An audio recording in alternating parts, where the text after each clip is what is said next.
The new V-Class window and trunk lid can be opened separately. If the customer only wants to open the window at the touch of a button, then you must reprogram the key. As standard, this will always open the entire lid. For the programming, bring the key into position 2. With the trunk lid closed, simultaneously press both buttons for the rear unlocking until the left signal briefly lights up.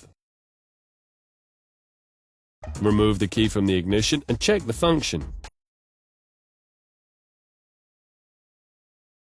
Now press the button on the key and it should only unlock the top window. If you repeat the process, then the programming returns to the original state and opens the entire rear lid.